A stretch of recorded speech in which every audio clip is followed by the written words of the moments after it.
Bismillahirrahmanirrahim. Assalamualaikum warahmatullahi wabarakatuh.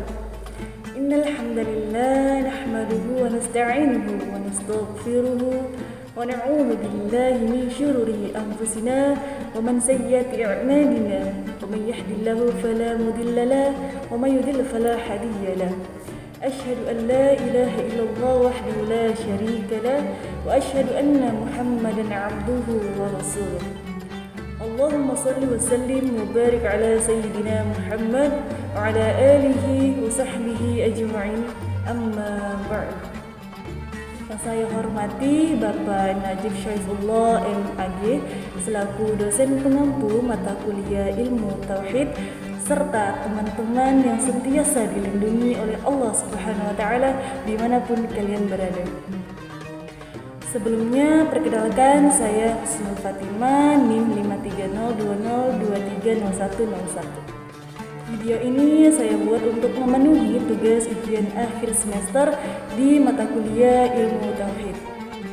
Pertama-tama dan yang paling utama, marilah kita panjatkan rasa puja dan puji syukur kita atas kehadirat Allah Subhanahu wa taala yang telah memberikan kita beribu-ribu kenikmatan yang harus selalu kita syukuri, yaitu nikmat iman, nikmat Islam, dan nikmat sehat walafiat, sehingga kita masih diberikan kesempatan, kesehatan untuk menikmati dunianya.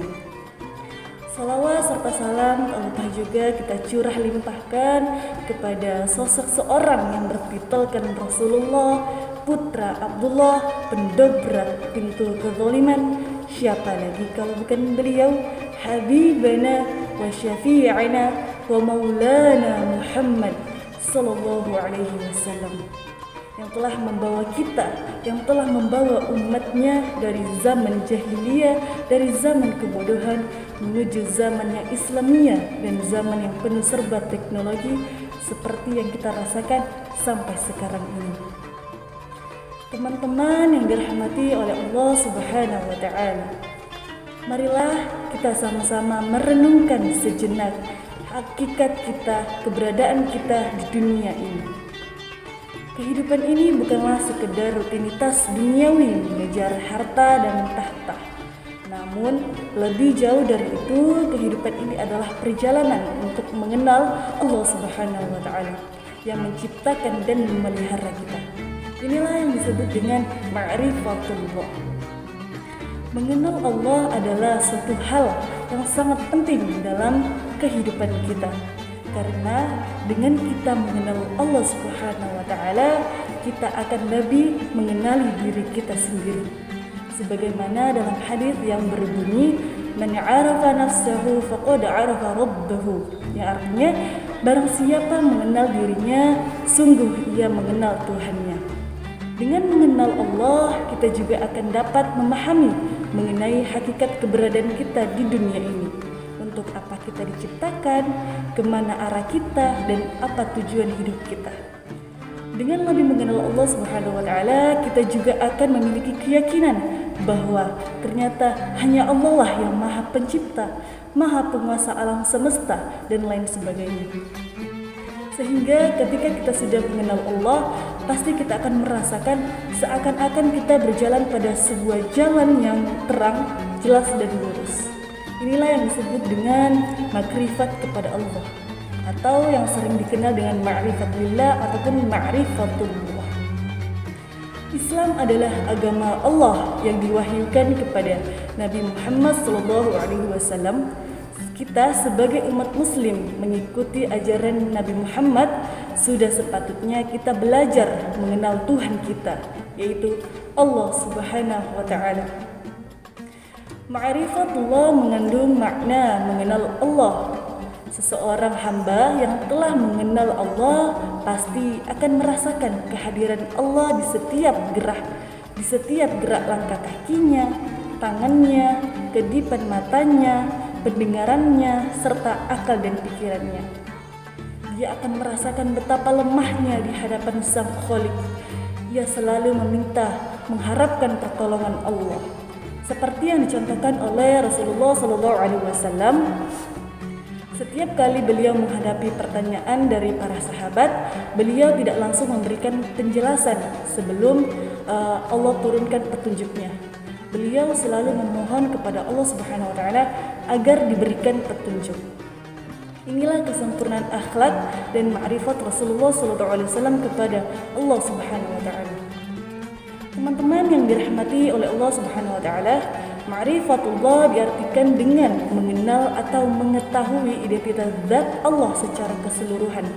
Namun bukanlah sekedar mengenal zatnya saja, mengetahui namanya ataupun mengenal sifatnya saja, melainkan mengenal dengan hati yang dalam disertai rasa cinta, takut dan takwa kepadanya. Memahami dengan bersungguh-sungguh keberadaannya, kekuasaannya, hikmahnya dan kasih sayangnya. Namun jika diartikan dengan sekedar mengenal eksistensi Allah saja, maka siapapun pasti mengetahui bahkan meyakini keberadaannya, baik melalui berbagai kajian ataupun penelitian. Berdasarkan penjelasan yang sudah saya jelaskan, dapat kita simpulkan bahwa ma'rifatullah itu adalah pengetahuan atau pengenalan tentang Allah Subhanahu wa taala dengan kedekatan dengan Allah Subhanahu wa taala dengan bersungguh-sungguh. Kemudian makrifat adalah ilmu yang kita peroleh melalui proses pemahaman, pemikiran dan perenungan tentang Allah Subhanahu wa taala. Menurut Imam Al-Junaid mengatakan, ma'rifat adalah mengetahui mana yang menjadi hakmu dan mana yang menjadi hak Allah Subhanahu wa taala. Sebenarnya kita itu sudah dikenalkan dengan Allah jauh sebelum kita dilahirkan di dunia ini. Dalam kandungan janin, kita menyaksikan bahwa Allah itu Tuhan kita. Nah, dalam ilmu tasawuf pula, ma'rifat juga dikenal sebagai makom tertinggi, yaitu tingkatan atau tahapan spiritual yang harus dilalui oleh seorang sufi dalam perjalanannya menuju Allah Subhanahu wa taala.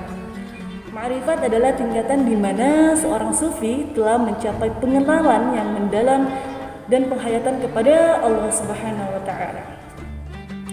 Seperti wali Allah wahiyullah wanita, yaitu Rabi'ah Al-Adawiyah, seorang sufi wanita yang memberi nuansa tersendiri dalam dunia tasawuf dengan pengenalan konsep mahabbah, mengenal Allah dengan metode kecintaan. Sebuah konsep mendekatkan diri kepada Tuhan atas dasar kecintaan, bukan dasar takut akan siksa neraka ataupun mengharapkan surga. Cinta Rabi'ah merupakan cinta yang tidak mengharapkan balasan. Makrifat adalah tujuan akhir dari perjalanan spiritual seorang sufi. Dengan mencapai ma'rifat, seorang sufi akan merasakan kehadiran Allah Subhanahu wa taala secara langsung dalam hatinya. Ia akan mengetahui hakikat dirinya dan hakikat alam semesta. Ia juga akan mengalami perubahan perilaku dan akhlak yang sesuai dengan kehendak Allah Subhanahu wa taala. Adapun ciri-ciri ma'rifat seperti yang tercantum dalam Al-Quran Surah Yunus ayat 62 sampai 63 yang berbunyi, A'udzu billahi minasyaitonir rajim. Bismillahirrahmanirrahim. Ala inna awliya Allahi la khawfun 'alaihim wa la hum yahzanun. Alladzina amanu wa kanu yattaqun. Shadaqallahul 'azim. Artinya, ingatlah sesungguhnya wali-wali Allah itu, yakni kekasih Allah, tidak ada rasa takut, yakni kekhawatiran pada mereka terhadap apa yang akan mereka hadapi di akhirat. Dan mereka tidak bersedih hati atas apa yang terjadi selama di kehidupan di dunia. Ayat ini Allah mengarahkan perhatian kaum muslimin agar mereka mempunyai kesadaran penuh bahwa sesungguhnya wali-wali Allah itu tidak akan merasakan kekhawatiran dan kegundahan hati. Wali-wali Allah dalam ayat ini adalah orang-orang yang beriman dan bertakwa, sebagai sebutan bagi orang-orang yang membela agama Allah dan orang-orang yang menegakkan hukum-hukumnya di tengah-tengah masyarakat, dan sebagai lawan kata dari orang-orang yang memusuhi agamanya seperti orang-orang musyrik dan lain sebagainya. Dikatakan tidak ada rasa takut bagi mereka karena mereka yakin, mereka percaya bahwa janji Allah itu pasti akan datang dan pertolongannya itu pasti akan tiba, serta petunjuknya tentu akan membimbing mereka ke jalan yang lurus, ke jalan yang benar. Dan apabila ada bencana yang menimpa mereka, mereka tetap sabar menghadapi dan mengatasinya dengan penuh ketabahan dan bertawakal kepada Allah Subhanahu wa taala. Adapun sarana yang mengantarkan seseorang pada ma'rifatullah. Yang pertama ada akal sehat. Akal sehat yang merenungkan ciptaan Allah. Banyak sekali ayat-ayat Al-Quran yang menjelaskan pengaruh perenungan makhluk ciptaan terhadap pengenalan Al-Khaliq pencipta. Seperti firman Allah dalam Al-Quran surah Yunus ayat 101 yang artinya, katakanlah Nabi Muhammad, perhatikanlah apa saja yang ada di langit dan di bumi. Tidaklah berguna tanda-tanda kebesaran Allah dan peringatan-peringatan itu untuk menghindarkan azab Allah dari kaum yang tidak beriman. Yang kedua, para rasul. Para rasul yang membawa kitab-kitab yang berisi penjelasan sejelas-jelasnya tentang ma'rifatullah dan konsekuensi-konsekuensinya. Mereka inilah yang diakui sebagai orang yang paling mengenali Allah. Sebagaimana firman Allah dalam Al-Quran surah Al-Hadid ayat 25 yang berbunyi, Bismillahirrahmanirrahim. Laqad arsalna rasulana bil bayyinati wa anzalna ma'ahumul kitaba wal mizana liyaqumun nasu bil qist wa anzalna al hadida fihi ba'sun shadidan wa manafi'u lin-nasi wa liya'lam Allah man yansuruhu rasuluhu bil ghaib innallaha qawiyyun aziz. Shadaqallahul azim. Artinya, sesungguhnya kami telah mengutus rasul-rasul kami dan membawa bukti-bukti nyata dan telah kami turunkan bersama mereka Alkitab dan neraca keadilan supaya manusia dapat melaksanakan keadilan. Yang ketiga, asma dan sifat Allah. Mengenali asma dan sifat Allah disertai dengan perenungan makna dan pengaruhnya bagi kehidupan. Ini menjadi sarana untuk mengenali Allah. Cara inilah yang telah Allah gunakan untuk memperkenalkan diri kepada makhluknya.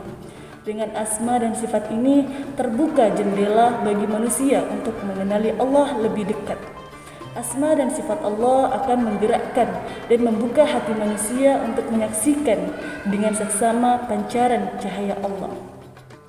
Sebagaimana firman Allah dalam Al-Quran surah Al-Isra ayat 110 yang artinya, katakanlah Nabi Muhammad, serulah Allah atau serulah Ar-Rahman. Nama-nama saja yang kamu seru maka itu baik, karena dia mempunyai nama-nama yang terbaik, Asmaul Husna. Janganlah engkau mengeraskan bacaan salatmu dan janganlah pula merendahkannya. Usahakan jalan tengah di antara keduanya. Asmaul Husna inilah yang Allah perintahkan kepada kita untuk menggunakannya dalam berdoa. Inilah sarana-sarana efektif yang Allah ajarkan kepada umat manusia untuk mengenali Allah Subhanahu wa taala. Mungkin itu saja yang dapat saya sampaikan. Jika ada kesalahan dalam penyebutan, mohon dimaafkan karena salahnya datang dari saya, benarnya datang dari Allah, dan sesungguhnya kesempurnaan hanyalah milik Allah Subhanahu wa taala. Unzuru ma qala wa la tanzuru ma qala. Lihatlah apa yang disampaikan, jangan lihat siapa yang menyampaikan. Akhirul kalam, wassalamualaikum warahmatullahi wabarakatuh.